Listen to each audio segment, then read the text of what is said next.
अस्सलामुअलैकुम, मैं हूं डॉक्टर ताहिरा और प्रोग्राम है जान है तो जहां है।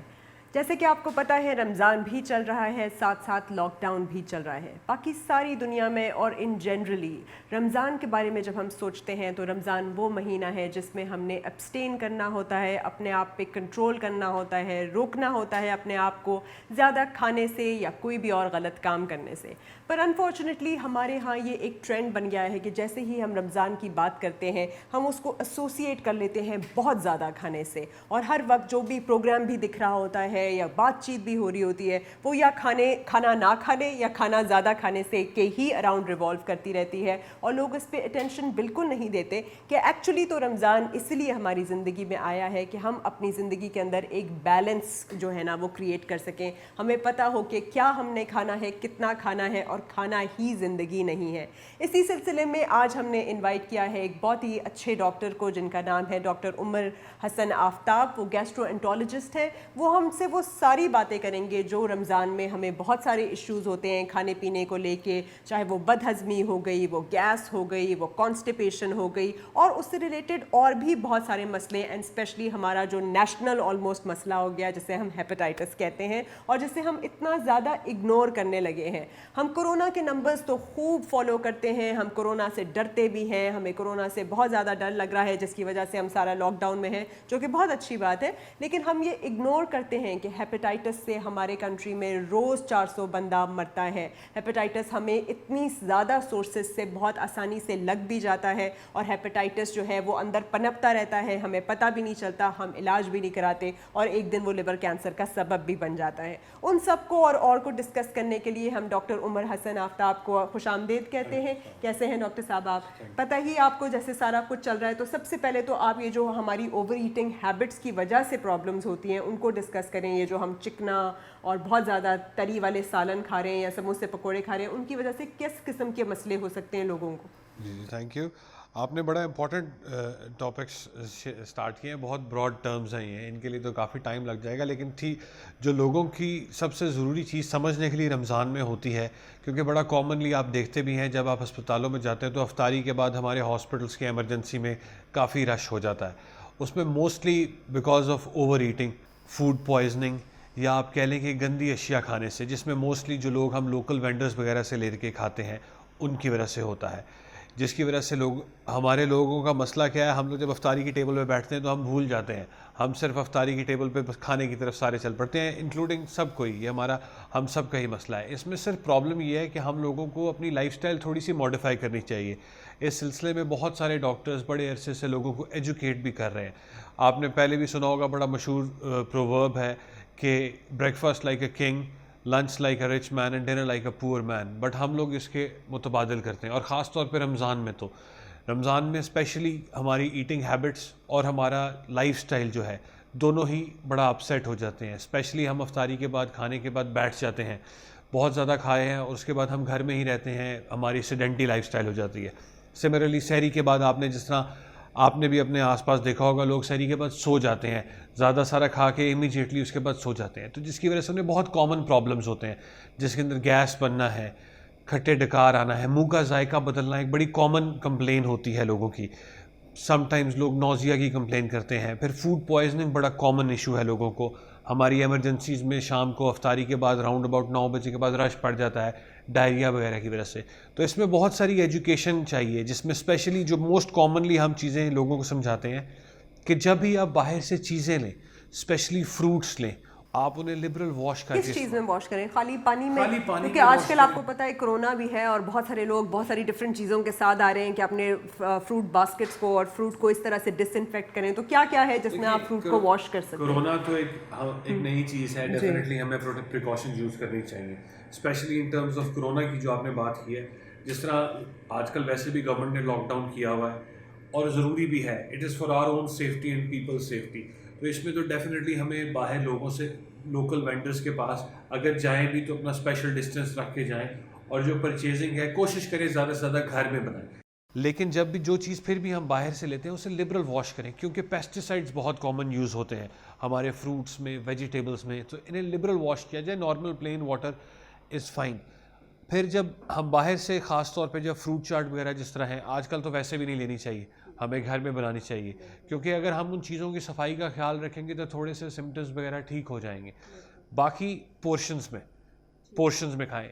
You can easily give them a break. जब आप अफ्तारी करते हैं भाई, बाद में अफ्तारी थोड़ी सी अफ्तारी करें, उसके बाद नमाज पढ़ें, गैप ले लें आधे घंटे का, गैप मतलब हर किस्म की चीज़ कर लेना, थोड़ी सी चाट पहले खा लें, कुछ और चाट बाद में खा लें।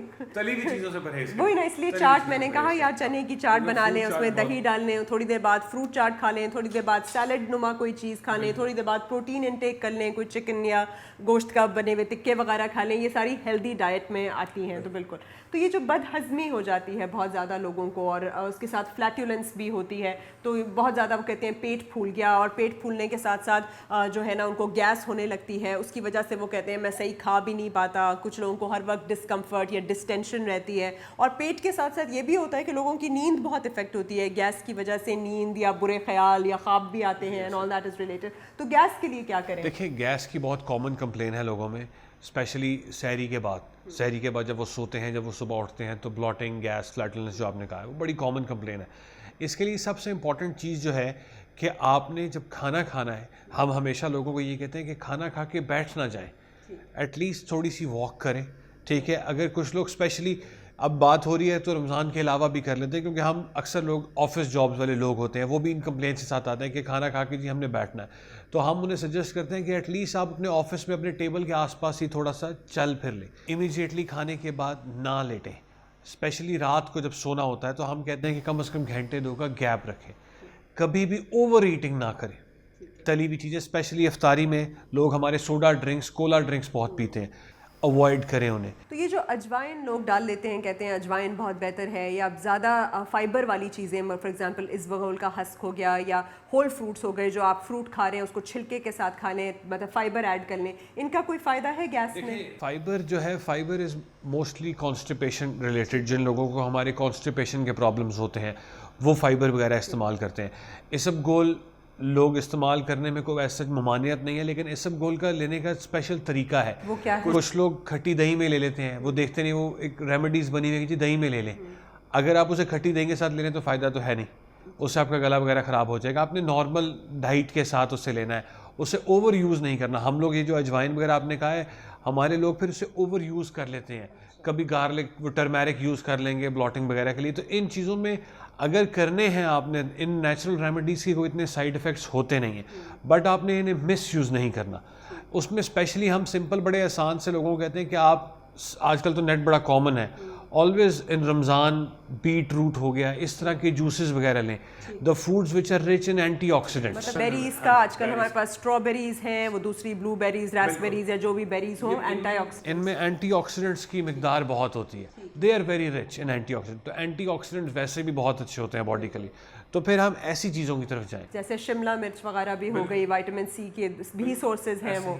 चलें, ये तो बहुत अच्छा हो गया। एक और चीज़ आपसे डिस्कस करूंगी, जैसे इरिटेबल बाउल सिंड्रोम कहते हैं, क्योंकि एंग्जाइटी भी बहुत है, लॉकडाउन है, लोगों को समझ नहीं आ रहा, बच्चे भी घर पे हैं, लोगों की जॉब भी बहुत ज़्यादा अनस्टेबल है, उनको समझ जब नहीं आता तो बहुत ज़्यादा एंग्जाइटी को वो अपने ऊपर तारी कर लेते हैं, जिसकी वजह से उन्हें इरिटेबल बाउल सिंड्रोम भी हो जाता है। उसके थोड़े से आप सिम्टम्स भी बता दीजिए। देखिए, IBS जो आपने बात की, IBS एक बहुत ब्रॉड टर्म है, और विद टाइम IBS की डेफिनेशंस हर बार चेंज होती हैं। हम लोग तो एक क्राइटेरिया, सर्टन रोम क्राइटेरिया यूज़ करते हैं। आम ज़बान में जो लोगों की समझने वाली बात है वो ये है कि IBS को समटाइम्स हम लोग, नॉर्मल लोग, एसिड पेप्टिक डिजीज़ के साथ भी रिलेट कर लेते हैं, क्योंकि it starts with the pet से स्टार्ट होती है।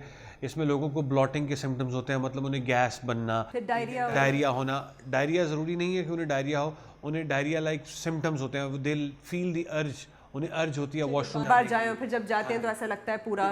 IBS की टाइप्स हैं इसमें, कुछ लोगों को डायरिया वाला IBS है, कुछ लोगों को कॉन्स्टिपेशन का है, कुछ को मिक्स्ड है। तो एंग्जाइटी बहुत बड़ा ट्रिगरिंग फैक्टर है IBS में, तो स्पेशली एंग्जाइटी तो कंट्रोल करनी ही है। मतलब चलें, आप रिलैक्सेशन टेक्निक्स लें, आप मेडिटेट करें, आप योगा करें, आप वो सारी हरकतें करें जो कि अल्लाह मियाँ ने ख़ुद हिदायत दी है। जब आप आराम से, अच्छी तरह से, नमाज के साथ, रोज़े के साथ, बहुत बैठ के सुकून से अल्लाह को याद भी करें, वो भी एक तरह की रिलैक्सेशन है। इन्हीं बातों को कंटिन्यू करते हैं, पर उससे पहले लेते हैं एक छोटा सा break. Welcome back after the break. Break पे जाने से पहले हम बात कर रहे थे IBS इरिटेबल बाउल सिंड्रोम की, जहां आपको पेट में दर्द होने लगता है, कभी कॉन्स्टिपेशन या होता है, कभी डायरिया होता है, साथ डकार भी आते रहते हैं और आपको समझ नहीं आ रहा होता है कि असल में क्या हो रहा है। उसके लिए बहुत ज़्यादा ज़रूरी है कि आप अपने एंग्जाइटी को कम करें, और एंग्जाइटी को कम करने का यही तरीका है कि आप फ़िल्टर करें वो इन्फॉर्मेशन जो आपके पास आ रही है। अच्छी अच्छी बातों को सुने, अच्छी अच्छी बातों को आपस में फैलाएं और पॉजिटिविटी से जिए। इसी नोट पे हम एक और बात भी करते हैं जो है फैटी लिवर जिसे हम कहते हैं, और बहुत लोगों को कन्फ्यूजन होता है। यूजुअली वो गैस्ट्रोएंटरोलॉजिस्ट के पास जाते हैं, वो टेस्ट कराते हैं और टेस्ट में आता है आपके LFTs के ऊपर, और उसके बाद आपको अल्ट्रासाउंड पे पता चलता है तो उसमें वो लिखा हुआ आता है फैटी लिवर। तो उनको थोड़ा आप बताएंगे कि इनका लिवर किस तरह फैट हो जाता है और क्यों हो जाता है? देखिए, ये बहुत बड़ा, बहुत इंपॉर्टेंट टॉपिक है फैटी लिवर, जो हम लोग टच नहीं करते। सबसे पहली जो समझने वाली बात है, फैटी लिवर की बहुत सारी टाइप्स होती हैं। मेटाबॉलिक होती हैं, न्यूट्रिशनल होती हैं, हेपेटाइटिस वगैरह की वजह से होता है। लेकिन आप जिस फैटी लिवर की बात कर रहे हैं, it is mostly related to nutrition, जो हमारी आवाम में आता है, और हम इसको बहुत ईजी लेते हैं। हम समझते हैं फैटी लिवर आ गया, लोग टेस्ट करवा लेते हैं हेपेटाइटिस B C का, जब वो नेगेटिव आता है तो वो टेंशन फ्री हो जाते हैं, जो कि टेंशन फ्री नहीं होना चाहिए। क्योंकि फैटी लिवर की कॉजेज़ रूल आउट करने के बाद भी जो नॉर्मल फैटी लिवर है, वो बहुत एक इम्पॉर्टेंट, आपको उसे डिजीज़ समझना है सबसे पहले। क्योंकि फैटी लिवर अल्टीमेटली जिगर का सिकुड़ना और सारी अलामात ले आता है। फैटी लिवर जो है मोस्टली हेपेटाइटिस और मेटाबॉलिक के अलावा जो न्यूट्रिशनल कॉजेज़ हैं उनकी वजह से होता है, जिसमें हमारी स्पेशली ओबेसिटी, हमारी लाइफस्टाइल एक्टिविटी, हमारे चिकनाई खाना, सेडेंटी लाइफस्टाइल, एक्सरसाइज वगैरह ना करना, इन लोगों में बड़ा कॉमन है। जब लोग फैटी लिवर अल्ट्रासाउंड पे देख लेते हैं और वो कहते हैं डॉक्टर साहब फैट बन गया, तो हमें उस फैट को बर्न करने में भी टाइम लगता है। ऐसा नहीं है कि फैटी लिवर आराम से हो जाता। तो इसलिए हमें इनिशियल फेजेस में ही इस पे हमें कवर करना चाहिए, हमें अपनी लाइफस्टाइल को मॉडिफाई करना चाहिए। लाइफस्टाइल मॉडिफिकेशन के साथ साथ ट्रीटमेंट क्या होता है फैटी लिवर? फैटी लिवर में सबसे पहले, अगर तो वायरल कॉजेज़ वगैरह रूल आउट हो गई हैं, फैटी लिवर आपकी न्यूट्रिशनल की वजह से है, तो सबसे पहले तो न्यूट्रिशनल आपकी चेंज इन लाइफस्टाइल मॉडिफिकेशन है, जिसमें डाइटरी हैबिट्स हैं और आपकी लाइफस्टाइल एक्टिविटी है। सबसे पहले तो हमारे पास यही है और पहली प्रायोरिटी भी यही होनी चाहिए। उसके बाद फिर हम फार्माकोलॉजिकल यानी कि दवाइयों वगैरह पे जाते हैं। न्यूट्रिशन में हम पेशेंट को हमेशा एडवाइस करते हैं कि अगर वो 3 पोर्शंस दिन में खाने के लेता है तो उन पोर्शंस को डिवाइडेड डोजेस में ले, ना ज़्यादा खाए ना कम खाए, स्टार्व ना करे अपने आप को। जिस तरह अभी पहले सेक्शन में आपने बात की थी, एंटीऑक्सीडेंट्स पे शिफ्ट हो जाए, एंटीऑक्सीडेंट्स वाली फूड यूज़ करें, चिकनाई वाली चीज़ों को अवॉइड करें जिस हद तक अवॉइड कर सकते हैं। दूध दही इस्तेमाल करना है तो उसमें फ़ैट को, जिस तरह मलाई वगैरह को साइड पे करके इस्तेमाल करें। पानी का इंटेक ज़्यादा करें। एक्सरसाइज में स्पेशली हम लोगों को, जब लोग समझते हैं वॉक करना है तो वो वॉक करते हैं। इसमें खाली वॉक नहीं, इसमें ब्रिस्क वॉक यानी कि जो तेज़ चहलकदमी है उसका बहुत अच्छा रोल है। तो lifestyle modification is always the first step for fatty liver. तो देखिए, हम सिगरेट की डब्बी पे तो देखते हैं एक खौफनाक सी तस्वीर बनी होती है, गैंग्रीन की, एक पैर, एक वूंड जो ख़राब हुआ हुआ है। लेकिन हमारी जो निहारी और पूरी और साथ हलवा होता है, उसके ऊपर ये तस्वीर बिल्कुल नहीं बनी होती कि ये सारी जाके आपके जिगर के ऊपर जम जाएंगे और इवेंचुअली एक दिन आपको ये सारा कुछ कॉज करेंगे। आप थोड़ा क्विकली अगर इनके सिम्टम्स बता दें जिगर के डिजीज़ के, ताकि लोगों को पता हो कि ये सारे सिम्टम्स आ रहे हैं तो मुझे जिगर में मसला है। देखिए, जिगर के सिम्टम्स क्योंकि बहुत बड़ा टर्म है, जिस तरह अभी आपने फैटी लिवर का किया, फैटी लिवर के पेशेंट्स भी अक्सर कंप्लेन करते हैं वही, जिस तरह गैस का बनना, डकार आना, हल्की सी पेट में दर्द होना, या उनके जिगर में जो कि राइट साइड पे होता है, यहाँ अक्सर पेशेंट को दर्द होती है खाने के बाद। ये फैटी लिवर से रिलेटेड है। बाकी जो जिगर के, जिस तरह हेपेटाइटिस B C है, बहुत सारे लोगों को उसका नहीं पता चलता। हेपेटाइटिस B C की जो अलामात है उसमें आँखों का पीला होना, दर्द होना, बुखार होना, पेट में दर्द होना, ये मोस्ट कॉमन सिम्टम्स हैं जो दिखाई देते हैं। बाकी तो फिर आहिस्ता आहिस्ता अगर खुदा ना खास्ता कॉम्प्लिकेशंस डेवलप कर अब जाए। जो ये आप कह रहे हैं कि राइट साइड पे दर्द होता है, अभी एक्चुअली लॉकडाउन के ज़माने में ये है कि OPDs भी उस तरह से फंक्शनल नहीं है और लोगों को डिस्करेज किया जाता है कि आप इन्फेक्शन की वजह से ना जाएं। फिर ऊपर से रमज़ान भी है, हैबिट्स भी कुछ ऐसी हैं, आपकी स्लीप पैटर्न भी डिस्टर्ब्ड है, तो लोगों को समझ नहीं आती, किसी को भी राइट साइड पे दर्द होता है तो वो कैसे डिफ्रेंशिएट करे कि ये दर्द जो है मुझे कहीं पित्ते की वजह से है या जिगर की वजह से है या कोई और वजह से तो नहीं है। क्या उसकी साइट क्या होती है? जो पेन होती है, जो पित्ते या जिगर की वजह से पेन होती है, हाँ, बस इसमें सिर्फ हमने ये देखना है कि खुदा न खास्ता पेन बेरेबल नहीं है तो ऑब्वियसली हॉस्पिटल जाना ठीक है। चाहिए। अगर इस दौरान आंखें अगर आपकी पीली हो जाती हैं या बुखार हो जाता है आपको, तो आपको इमीडिएटली जाना चाहिए, क्योंकि जो आपने पित्ते की बात की, अगर बुखार हो जाए और आंखें पीली हो जाएं तो इसका मतलब होता है ऐसे कोलिसिस्टाइटिस या एक्यूट कोलेंजाइटिस वगैरह हो गया। लेकिन क्योंकि आपने ये जो पेन राइट हाइपोकॉन्ड्रियम की बात, यानी कि राइट साइड पे जो पेन की बात थी, आजकल स्पेशली हेपेटाइटिस ई वगैरह क्योंकि गर्मी आ रही है बहुत कॉमन है, तो पानी को उबाल के हमें पीना चाहिए, क्योंकि हेपेटाइटिस वगैरह इन्हीं से फैलता है। लेकिन जब भी ब्लॉटिंग वगैरह होती है, यानी कि गैस बनती है, और उसके बाद आपको जिगर की साइड पे दर्द होती है खाने के बाद एसोसिएशन वगैरह में, तो आपको डेफिनेटली अपने डॉक्टर से रुजू करना चाहिए कि वो उसका अल्ट्रासाउंड या उस पर वर्कअप करे। ठीक है, तो आपको पहले पता होना चाहिए कि पेन किस तरह की हो रही है और आप उसको किस तरह डिफ्रेंशिएट करेंगे। इसी पे लेंगे हम एक छोटा सा ब्रेक और हाजिर होंगे ब्रेक के बाद। Welcome back. जाने से पहले हम बात कर रहे थे कि आपको अगर राइट साइड पे दर्द होता है तो वो क्या हो सकता है। हमने बात की कि ये जिगर का भी हो सकता है और पित्ते का भी हो सकता है। डिपेंड करता है कि आपको राइट साइड पे ऊपर की तरफ दर्द हो रहा है या नीचे की तरफ दर्द हो रहा है और उसके साथ क्या क्या एसोसिएटेड है। इन्हीं सिचुएशंस में बार बार डॉक्टर साहब ने कहा है कि अगर आपको बहुत ज़्यादा बुखार उससे साथ रिलेट हो जाता है तो आप अपने हेल्थ केयर प्रोवाइडर या डॉक्टर से ज़रूर रुजू करें। अगर आप ओपीडी नहीं भी जा सकते तो बहुत सारे टेली मेडिसिन सर्विसेज अवेलेबल हैं, डॉक्टर्स उस पर अवेलेबल हैं, आप उनको कॉल कर सकते हैं और पूछ सकते हैं ताकि आप रूल आउट कर लें और फिर उसका ट्रीटमेंट उस हिसाब से ले लें। पर बार बार जैसे हम कोरोना में भी कहते हैं कि prevention is much better than cure, तो डॉक्टर साहब ने भी ये कहा है कि खाना खाने से पहले डिसाइड करें कि आप क्या खाएंगे, कितना खाएंगे और उसके साथ एक्सरसाइज करेंगे तो नौबत वहाँ तक नहीं पहुँचेगी।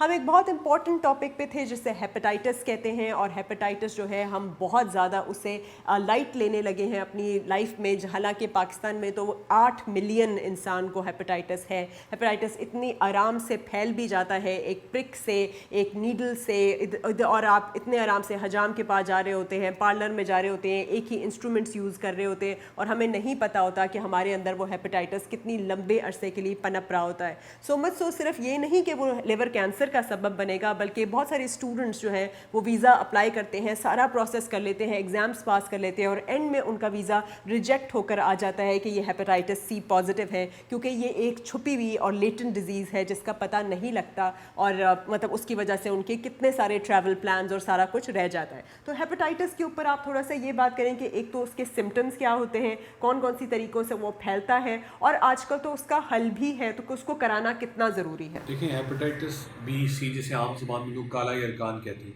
ये बहुत ही कॉमन टॉपिक है और हमें इस पर डेफिनेटली बहुत ज़्यादा बात करनी चाहिए, क्योंकि इसमें लोगों की एजुकेशन बहुत ज़रूरी है।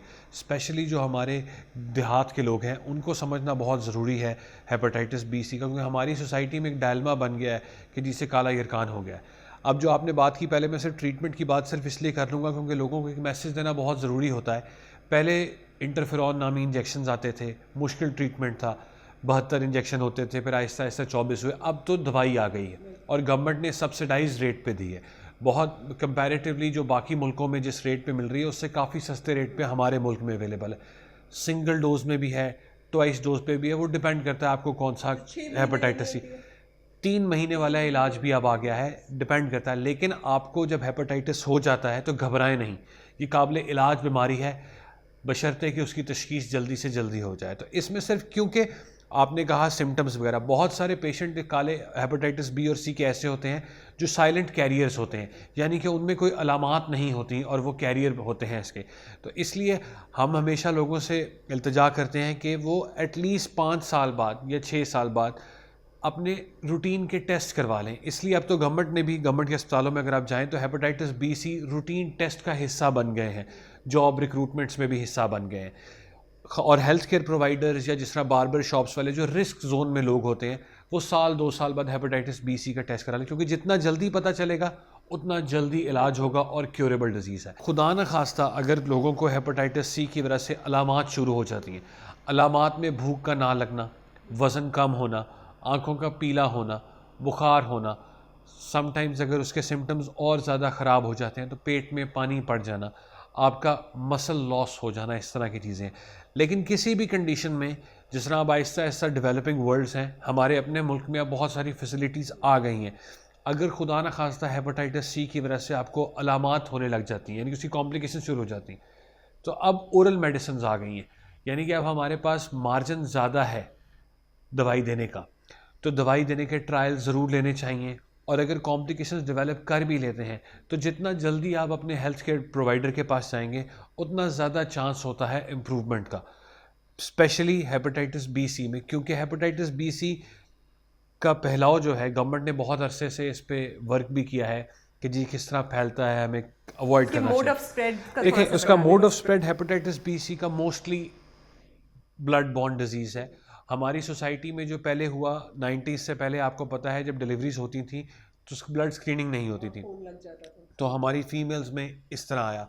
फिर बार्बर शॉप्स की वजह से बहुत कॉमन है, ड्रग अब्यूज, ड्रग एब्यूज़ है, आपके जो लोग वो क्वैक्स हैं, क्वैकरी में जहाँ लोग, आपने देखा होगा अक्सर बागात में जाते हैं, दांत निकलवा लेते हैं बाग में बैठे ही, जो बिल्कुल। quacks और हमारे देहातों में तो वही इंजेक्शन जो है बार बार यूज़ हो रहा होता है, और बिल्कुल उनको ये पता नहीं होता कि नहीं, आप हमेशा उनको कहेंगे या डिस्पोजेबल सिरिंज यूज़ करें या उसको स्टेरिलाइज करके फिर यूज़ किया जाए। देखिए जी, सबसे इम्पोर्टेंट चीज़ जो, क्योंकि मोस्टली जो लोग अवॉइड नहीं कर सकते, वो है बार्बर शॉप्स, जिसमें हम लोग हमेशा लोगों को एजुकेट करते हैं कि 2 या 3 हज़ार रुपये की किट आती है, आप एक बार अपनी बाय कर लें, ताकि आपको बार बार, क्योंकि डेंटिस्ट वगैरह के और क्वैक्स, तो ऑब्वियसली हम कभी भी कहते हैं क्वैक्स के पास ना, आप प्रॉपर डेंटिस्ट के पास जाएं, खुदारा प्रॉपर डेंटिस्ट के पास जाएं। आप हॉस्पिटल्स में आप क्वैक्स के पास ना जाएं, प्रॉपर हॉस्पिटल्स में जाएं।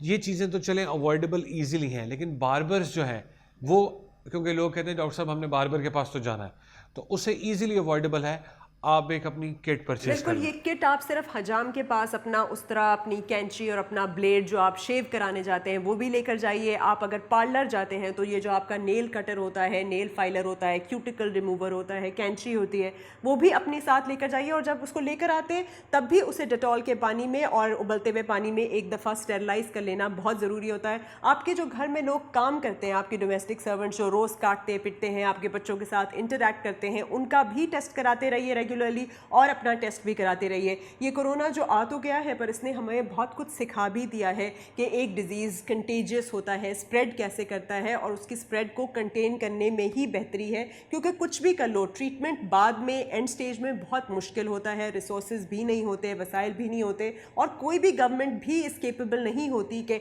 एंड स्टेज डिजीज़ पे किसी को ट्रीट कर सके या क्योर कर सके। तो हमेशा जो है वो प्रिवेंशन बहुत ज़्यादा ज़रूरी है। It is always better than cure. तो ये आप वैसे जनरल जो गट हेल्थ है उसके लिए आप क्या ऐसी डाइट जो है ना उनको एडवाइस करेंगे? हमने कह दिया चिकना नहीं खाना, आपने हैवी तेल में पकी हुई चीज़ें नहीं खानी, अगर जितना है वो उसमें बारबेक्यू कर लें, ग्रिल कर लें, और आप कैसी चीज़ें कहेंगे जो मतलब अच्छी होती हैं? आप गट हेल्थ में सबसे इम्पॉर्टेंट जो चीज़ है कि आपने जब भी खाना खाना है उसमें आपने थोड़ी सी भूख रख के खाना है। सबसे इम्पॉर्टेंट चीज़ जो ये है कि आपने ये करना है। जहाँ तक आप ये बता रही हैं कि चिकनाई या किसी को बता दें, तो डेफिनेटली हम लोग बद परहेज़ी तो करेंगे ही करेंगे, करते हैं, या हमारे नॉर्म्स ऑफ सोसाइटी आप कह लें। उसमें सबसे इम्पॉर्टेंट जो हम बार बार लोगों को कहते हैं कि थोड़ी सी भूख रख के खाएँ, खाने को पोर्शंस में खाएँ, चिकनाई वाली चीज़ें, तली हुई चीज़ों को परहेज़ करें।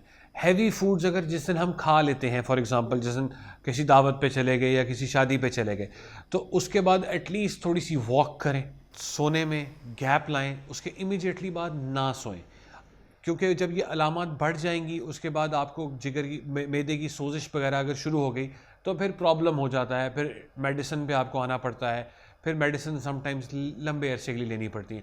क्योंकि प्रॉब्लम मैदे के साथ सबसे बड़ा प्रॉब्लम ये है कि मैदे को हम रेस्ट नहीं दे सकते।